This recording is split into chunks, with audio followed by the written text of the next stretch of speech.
Yeah, I have a lot of sort of anecdotes and short stories in the book and the like. One that comes to mind is a owner of a small 20-person shop, and he was trying to schedule everyone all the time. He spent all day Sunday scheduling them, right?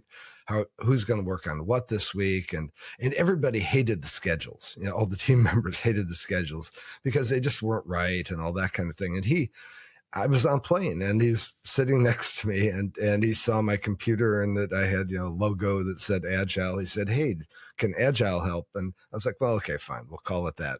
But what I told him is I said, "Why don't you let them figure it out?" Yeah. We went through this, and basically it was, you should take this authoritative role, which is, here's what needs to happen this week, but I'm not going to control or micromanage how you guys get it done. I'll leave that to you. And 4 weeks later, I get this email: "Agile works" is the subject line, all caps, exclamation point.